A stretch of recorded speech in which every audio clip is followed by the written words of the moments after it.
آل سیدنا محمد و اصحاب سیدنا محمد وبارک وسلم۔ اعوذ باللہ من الشیطان الرجیم، بسم اللہ الرحمن الرحیم۔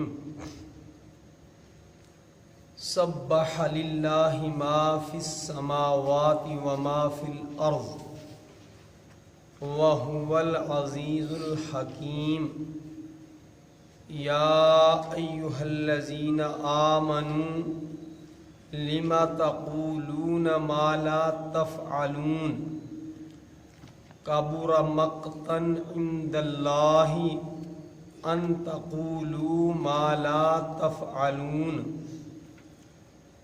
ان اللہ یحب الذین یقاتلون فی سبیلہ صفا، الذین یقاتلون فی سبیلہ صفا کأنہم بنیان مرصوص۔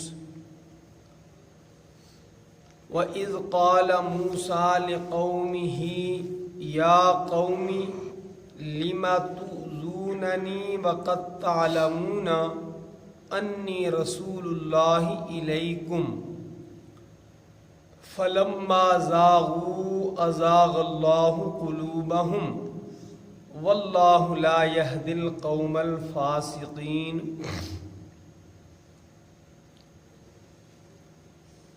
اس سورہ کا نام ہے سورہ صف، اور اس سورہ مبارکہ کی آیت نمبر 4 میں یہ لفظ آیا ہے یقاتلون فی سبیلہ صفا، تو اسی صف لفظ کی مناسبت سے اس سورہ مبارکہ کا نام رکھ دیا گیا سورہ صف۔ اوپر لکھا ہوا ہے آیاتہا، اس کی آیتیں 14 ہیں، رکوعاتہا، اس کے رکوع 2 ہیں۔ سبحا، تسبیح کرتی ہے، اردو کا لفظ ہے، عام حضرات جانتے ہیں، کوئی مشکل بات نہیں۔ تسبیح سے لفظ سبحا ہے، سبحا تسبیح کرتی ہے، للہ اللہ تعالی کے لیے، ما جو چیز فی السماواتی آسمانوں میں ہے، اور ما جو چیز فی الارض زمین میں ہے، زمین و آسمان کی ہر مخلوق اپنے رب کی تسبیح کرتی ہے، اس کی پاکیزگی کو بیان کرتی ہے، اس کا ذکر کرتی ہے۔ وَهُوَ الْعَزِيزُ الْحَكِيمُ، اور وہ اللہ تعالی غالب ہے، الحکیم حکمت والا ہے۔ آدمی کے پاس طاقت ہو اور اس کو عقل نہ ہو تو وہ طاقت کا غلط استعمال کرتا ہے۔ اللہ ایسی ہستی ہے جو غالب بھی ہے، طاقت والی بھی ہے اور حکمت والی بھی ہے۔ یا ایہا الذین آمنوا، بار بار یہ لفظ آتا ہے، اس کا ترجمہ ازبر رہنا چاہیے ہر مسلمان کے ذہن میں، اے وہ لوگوں جو ایمان لا چکے ہوں۔ لما، کیوں، تقولون کہتے ہو تم، ما جو لا نہیں، تفعلون تم کرتے، تم وہ بات کیوں کہتے ہو جو کرتے نہیں ہو۔ حضرات صحابہ کرام رضوان اللہ تعالی علیہم اجمعین وہ مقدس جماعت ہے کہ جنہیں رسول اکرم صلی اللہ علیہ وسلم کی صحبت حاصل ہوئی، آپ صلی اللہ علیہ وسلم کا دور انہیں نصیب ہوا، آپ صلی اللہ علیہ وسلم کی مجالس میں بیٹھا کرتے تھے، آپ صلی اللہ علیہ وسلم کی زیارت کا موقع انہیں میسر آیا کرتا تھا۔ اس کا نتیجہ یہ تھا کہ نیکی کرنے کا ان کے اندر شوق بہت تھا۔ صلحاء کی مجلس کے اندر اگر بیٹھیں، نیک لوگوں کی مجلس کے اندر آپ بیٹھیں تو نیکی کرنے کا شوق آپ کے اندر پیدا ہوتا ہے۔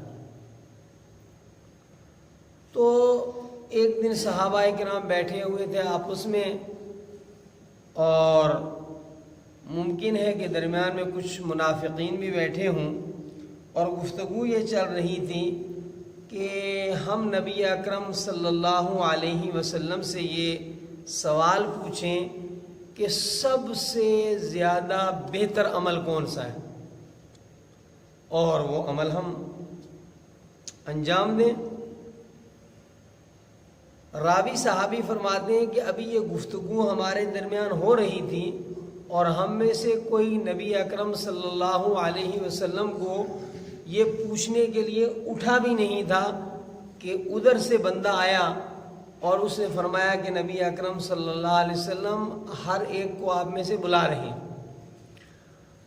تو ہم وہاں جتنے بھی لوگ بیٹھے ہوئے تھے دربار نبوی میں حاضر ہوئے، تو حضور اکرم صلی اللہ علیہ وسلم نے سورہ صف ہمیں سنائی کہ اس کا نزول ہوا ہے۔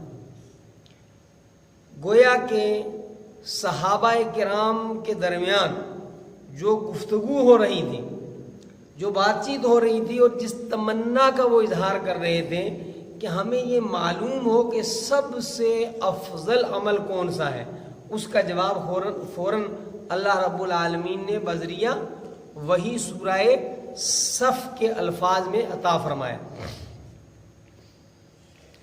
اب اس کے نزول کے نتیجے میں جو عمل اس وقت کے اعتبار سے سب سے افضل بتایا گیا، عمل کی بھی وقت کی ضرورت کے اعتبار سے اہمیت ہوتی ہے۔ ایک بندہ ضروری کام سے میڈر سے جموں جانا چاہتا ہے اور اس کے پاس کرایہ نہیں ہے، اس وقت میں آپ اس کی دعوت کریں اور کئی قسم کے انواع و اقسام کے کھانے اس کے سامنے رکھیں، تو یہ اہمیت نہیں رکھتے عمل اس وقت اتنا، حالانکہ بڑا اہمیت والا عمل ہے کہ آپ کسی کو کھانا کھلائیں۔ اس وقت یہی عمل اہمیت رکھتا ہے کہ 500 روپے آپ اس کو دے دیں اور وہ یہاں سے جموں آرام سے اس کا کرایہ ادا کر کے پہنچ جائے۔ تو عمل کی افضلیت اور غیر افضلیت کا تعلق کبھی وقتی حالات سے بھی ہوتا ہے۔ تو اس وقت جو سب سے افضل عمل تھا مدینہ منورہ میں، وہ عمل قرآن نے بتایا کہ دشمنوں کے ساتھ لڑو، کہ مکہ میں انہوں نے تنگ کیا اور پھر ایذائیں پہنچائیں، پریشان کیا، مسلسل کئی سال جو ہیں وہ سماجی بائیکاٹ کیا، تو مکہ کو چھوڑ کر ہم مدینہ منورہ میں آ گئے کہ ہم یہاں اطمینان کے ساتھ اللہ تعالیٰ کے احکامات پر عمل بجا لیں، یہاں بھی وہ پیچھا نہیں چھوڑتے۔ تو ایسے لوگ کہ جو سماج کو برباد کریں، جو انسانوں کو چین سے سکھ سے نہ رہنے دیں، تو بظاہر ہے پھر ان کو دو دو ہاتھ ہونا ضروری ہو جاتا ہے۔ تو کہا یا ایھا الذین آمنو، اے وہ لوگوں جو ایمان لائے ہو، لما تقولون، کیوں کہتے ہو وہ بات، ما جو لا تفعلون تم کرتے نہیں۔ آدمی دعوے تو بڑے بڑے کرے اور کرے کچھ بھی نہ۔ اور خاص طور پر دو مسئلے یہاں سے مستنبط کیے ہیں فقہا نے، کہ ایک جو بندہ منت مانے تو وہ منت واجب ہو جاتی ہے، ورنہ قرآن کہہ رہا ہے اگر تمہیں منت ادا نہیں کرنی تھی تو کہتے کیوں تھے؟ ایک چیز۔ دوسری بات فقہا نے یہاں سے یہ مستنبط کی ہے کہ آپ اخلاقاً کسی کے ساتھ کوئی وعدہ کریں تو ایک تو اخلاقی طور پر وعدہ وفا کرنا واجب ہے، لیکن قانوناً بھی واجب ہے۔ مثلا آپ نے کسی دوست ساتھی کو کہا، اس نے عذر کیا، اس نے آپ کے سامنے اپنی بات رکھی کہ میرا مکان پرانا ہو گیا ہے، تو آپ نے کہا کہ ٹھیک ہے تم پرانا مکان گراؤ، منہدم کر دو، نیا مکان بناؤ، میں آپ کی مدد کروں گا، آپ کو قرض دوں گا۔ اب اس بیچارے نے مکان گرا دیا اور اس کے بعد جو ہے وہ جس نے یہ وعدہ کیا تھا کہ تم مکان منہدم کرو، میں نئے مکان کی تعمیر میں آپ کو قرض دوں گا یا اس طرح مالی معاونت کروں گا، سیمنٹ دے دوں گا، سریا دے دوں گا، تو اب اخلاقاً تو ہے ہی، لیکن قانوناً بھی اس وعدہ کرنے والے پر یہ واجب ہو گیا۔ ورنہ دیکھو اس کا کتنا بڑا نقصان ہوگا۔ حضور نبی اکرم صلی اللہ علیہ وسلم نے ارشاد فرمایا آیت المنافق ثلاث، کیونکہ یہ معاشرتی چیزیں ہیں، کوشش کرنا چاہیے ہمیں یہ یاد رہیں۔ آیت المنافق، منافق کی علامتیں 3 ہیں، ان صام و صلی و زعم انہ مسلم، اگرچہ وہ روزے بھی رکھتا ہو، نماز بھی پڑھتا ہو، اپنے آپ کو مسلمان بھی کہتا ہو۔ آیت المنافق ثلاث، منافق کی 3 علامتیں ہیں، ان صام و صلی و زعم انہ مسلم، اگرچہ وہ نماز کا بھی اہتمام کرتا ہو، روزے کا بھی اہتمام کرتا ہو، اور اس کے ساتھ ساتھ اپنے آپ کو مسلمان سمجھتا بھی ہو۔ فرمایا اذا حدث کذب، جب بات کرے تو جھوٹ بولے۔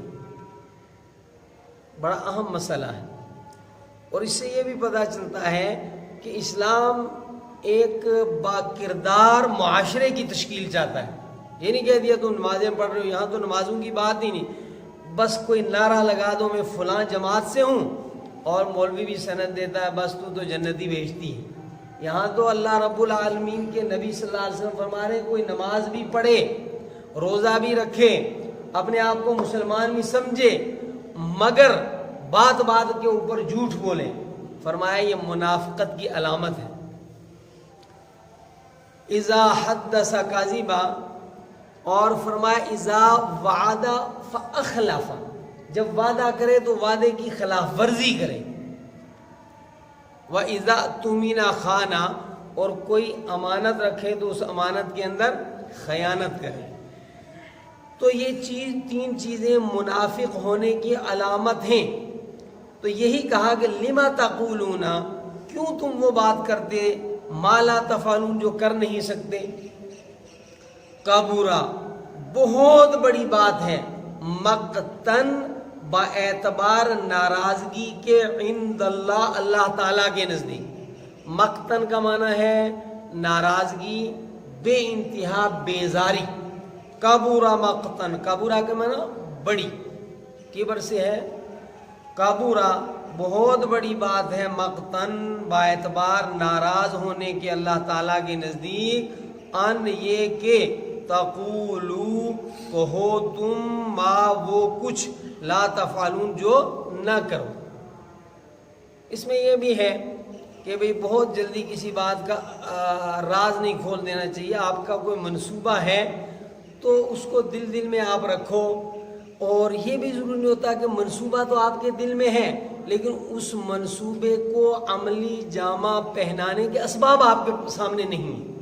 تو جب اسباب نہیں ہیں تو آپ پہلے ہی جو ہے اتنا بڑا منصوبہ کسی کے سامنے رکھ دو، اب آپ بعد میں مجبور ہو گئے، آپ کی شخصیت داغدار ہو گئی کہ منصوبے تو یہ بڑے بڑے بناتے ہیں، کر کچھ نہیں سکتے۔ اور بظاہر منصوبے بنانے ہی سے سب کچھ نہیں ہو جاتا، منصوبے کو عملی جامہ پہنانے کے لیے اسباب بھی تو چاہیے۔ تو پہلے منصوبہ بناؤ، اس کے لیے اسباب بھی بناؤ، پھر اس کو ظاہر کرو۔ یہ فرمانے کے بعد اگلی بات فرما رہے ہیں، ان اللہ، بے شک اللہ تعالی، یحب، پسند کرتا ہے، محبوب رکھتا ہے، محبت کرتا ہے، الذین، ان لوگوں سے، یقاتلون، جو لڑتے ہیں، فی سبیلہ، اللہ تعالیٰ کے راہ میں، صفن، صف بنا کر کے، مراد یہ ہے کہ متحد ہو کر کے۔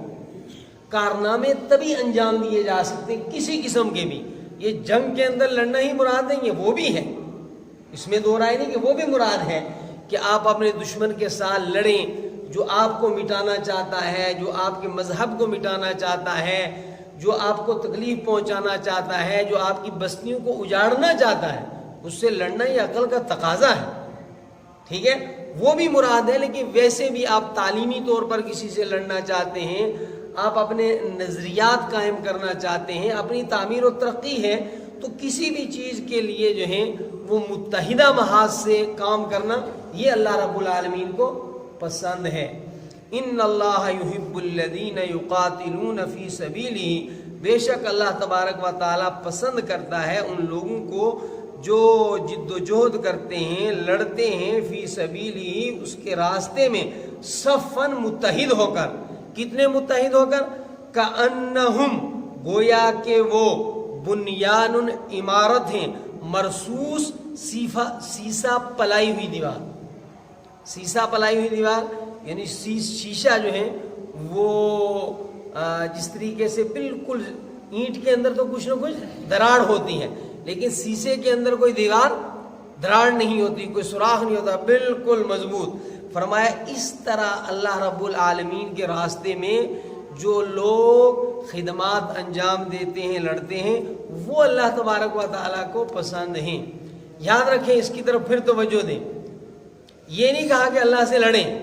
ایک کی 1.5 اینٹ کی مسجد الگ ہے، دوسرے کی 1.5 اینٹ کی مسجد الگ ہے. وہ قومیں کبھی کامیاب نہیں ہوتی، وہ تحریکیں کبھی کامیاب نہیں ہوتی کہ جس کے امام کے اشارے، جس کے قبلے مختلف ہوں. ایک کہہ رہا ہو کہ ادھر الحاق ہو، دوسرا کہہ رہا ہو کہ ادھر الحاق ہو، تیسرے کا کوئی اور منصوبہ ہو. اس طرح کام نہیں ہوتے. اجتماع قلوب بھی ہو اور اتحاد فکر بھی ہو اور امام بھی ایک ہو اور صفے بھی مضبوط ہوں، وہ لوگ کوئی کارنامہ انجام دے سکتے ہیں. ورنہ ان بکھرے ہوئے تاروں سے کیا بات بنے. ان اللہ، بے شک اللہ تبارک و تعالی، یحب الذین یقاتلون فی سبیلہ، پسند کرتے ہیں ان لوگوں کو جو لڑتے ہیں اس کے راستے میں، صف بنا کر، کأنہم بنیان مرصوص، گویا وہ عمارت ہیں سیسا پلائی ہوئی. ایک ہوں مسلم حرم کی پاسبانی کے لیے، نیل کے ساحل سے لے کر تا بخاکے کا شغل ہو، حلقہ 11 تو بریشم کی طرح نرم، رزم حق و باطل ہو تو فولاد ہے مومن. وَإِذْ قَالَ مُوسَىٰ لِقَوْمِهِ يَا قَوْمِ، اور یاد کیجئے جب کہا موسیٰ علیہ السلام نے اپنی قوم کو. اب نبی اکرم صلی اللہ علیہ وسلم کو پرانے واقعات بتا رہے ہیں. اذ قال موسیٰ، جب کہا موسیٰ علیہ السلام نے، لقومہ، اپنی قوم کو، یا قوم، او میری قوم، لما تؤذوننی، کیوں تم مجھے تکلیف پہنچاتے ہو، وقت، اور یقیناً، تعلمون، تم جانتے ہو، انی رسول اللہ الیکم، بے شک میں اللہ کا رسول ہوں تمہاری طرف. تم جان بوجھ کر جو ہے مجھے تکلیف پہنچاتے ہو. فلما زاغوا ازاغ اللہ قلوبہم، فلما، پھر جب وہ موسیٰ علیہ السلام کو جاننے والے، زاغوا، جب وہ ٹیڑے ہوئے، ازاغ اللہ قلوبہم، تو اللہ تبارک و تعالیٰ نے بھی ان کے قلوب کو ٹیڑھا ہی کر دیا. اللہ رب العالمین کے عطا جو ہوتی ہے نا، وہ انسان کی طلب، چاہت اور قدردانی پر ہوتی ہے. جو اللہ سے بغاوت پر اتر آئے، جس کو قدر ہی نہ ہو نیکی کی، جس کو قدر ہی نہ ہو قرآن حکیم کی، جس کو قدر ہی نہ ہو نبی کی، تو اس کو اللہ تعالیٰ پیچھے سے ہدایت نہیں پھینکتے. کوئی بھی جو ہے پیچھے سے پھینکنا غیرت کے خلاف سمجھتا ہے. تو قدر ہو انسان کو کلام اللہ کی، اللہ تبارک و تعالیٰ کی ذات کی اور ایمان کی. نبی اکرم صلی اللہ علیہ وسلم نے ارشاد فرمایا کہ بندہ جب کوئی گناہ کرتا ہے تو اس کے دل پر ایک سیاہ نقطہ لگ جاتا ہے. پھر جب وہ مسلسل گناہ کرتا رہتا ہے تو پورا اس کا دل سیاہ نقطوں سے بھر جاتا ہے. اور اگر بندہ توبہ کرتا ہے تو اس کا دل چمک اٹھتا ہے، اللہ تعالیٰ اس کے اندر نور ہدایت ڈالتے ہیں. یاد رکھو کہ گندے برتن کے اندر کوئی دودھ نہیں ڈالتا، گندے برتن کے اندر کوئی گھی نہیں ڈالتا، گندے برتن کے اندر کوئی شہد نہیں ڈالتا. ایمان، قرآن، یہ رب کائنات کی سب سے زیادہ صاف ستھری، نفیس اور پاکیزہ نعمتیں ہیں. یہ انہی قلوب کے اندر ڈالی جائیں گی جن قلوب کے اندر اللہ تعالیٰ کی محبت ہو، انسانیت کی محبت ہو، قرآن حکیم کی قدردانی ہو، ہدایت کی اہمیت ہو. جن کے اندر، ان دلوں کے اندر ہدایت ڈالی جاتی ہے اور اگر کوئی مصر ہو جائے گناہوں کے اوپر مسلسل شب و روز اس کی دھن یہی ہے کہ اس کو سر کر لوں، اس کو سر کر لوں، یہ گناہ کر لوں، وہ گناہ کر لوں، کبھی رجوع اللہ نہیں، کبھی اسے یہ احساس نہیں ہوتا کہ میں توبہ استغفار کروں، تو پھر اس کا دل مزید جو ہے وہ بگڑتا جاتا ہے، یہاں تک کہ وہ اس کو جہنم میں پہنچا دیتا ہے۔ فَلَمَّا زَاغُوا، پھر جب وہ ٹیڑے ہو گئے، أَزَاغَ اللَّهُ قُلُوبَهُمْ، تو اللہ تعالیٰ نے بھی ان کو ٹیڑھا کر دیا۔ وَاللَّهُ لَا يَهْدِي الْقَوْمَ الْفَاسِقِينَ، اور اللہ تعالیٰ لا نہیں یہدی راہ دکھاتا قوم الفاسقین نافرمان لوگوں۔ اور اس کی میں نے یہی مثال دی آپ حضرات کو کہ صاف برتن کے اندر اچھی چیزیں ڈالی جاتی ہیں۔